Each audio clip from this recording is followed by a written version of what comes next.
mayroon ako ngayong laptop guys na Lenovo IdeaPad 110/15 ECL. So ang problema nito is, tingnan natin. So ayan, tingnan natin kung ano yung lumabas sa kanyang screen. So ayan yung lumabas sa kanyang screen guys. So ito yung lumalabas with, palagi lang siyang ganito. So sa tingin ko ay sira na yung hard drive. Hindi na nadidetect yung kanyang hard drive.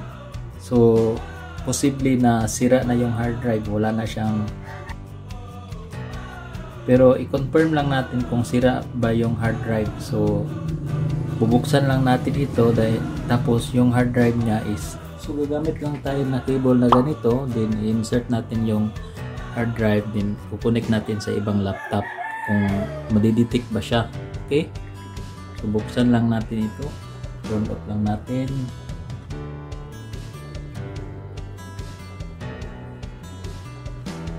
Ayan.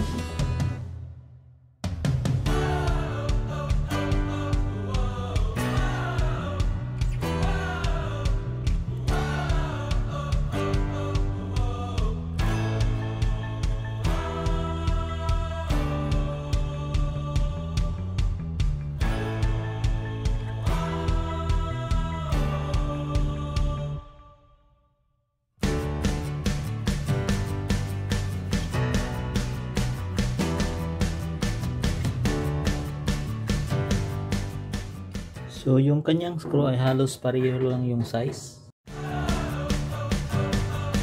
Tagalin natin itong DVD-ROM.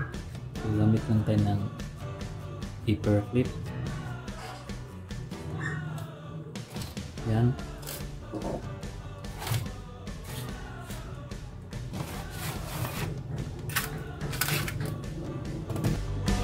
So sa ilalim ng DVD-ROM mayroong tatlong screw, so tanggalin lang natin ito.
So mukhang nabuksan na to guys, kasi nasira na itong ito, hindi na siya nakadikit dito. So itong yung hard drives at ito yung RAM, then processor. Yung processor niya is hindi ito ma-upgrade kasi naka embedded ito sa kanyang board, yung kanyang processor. And ito yung kanyang Wi-Fi. Okay, tanggalin natin itong hard drive.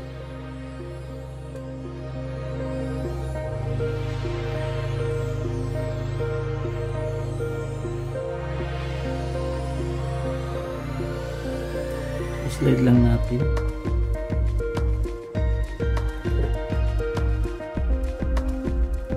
Yan. So naka HDD pa siya. So gamit lang tayo ng ibang laptop. Then ito, yung hard drive niya is i-connect natin dito. Then plug natin siya dito. Yan. So, wala na talagang power yung kanyang hard drive, guys. Oh. Hindi na siya, yan, wala na talaga siya, wala nang light.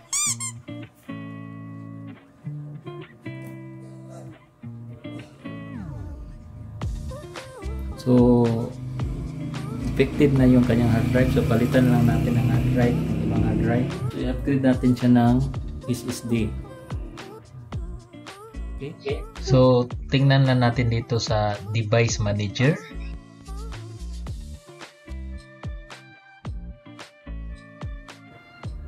Ayan, wala talaga siya.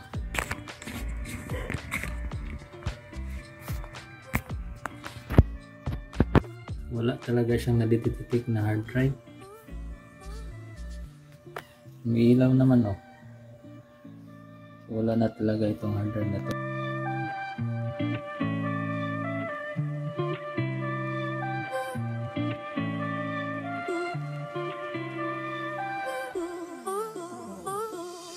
Tanggalin na natin.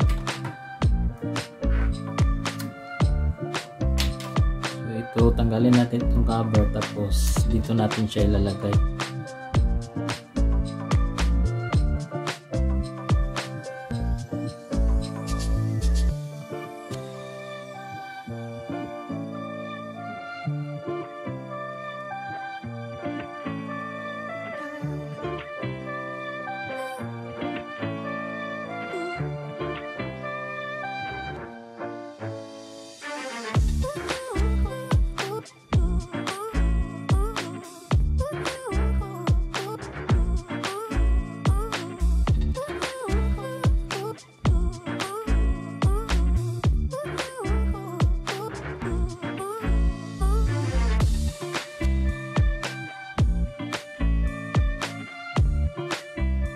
So pagkatapos natin itong maglagay, so i-reformat na natin ito.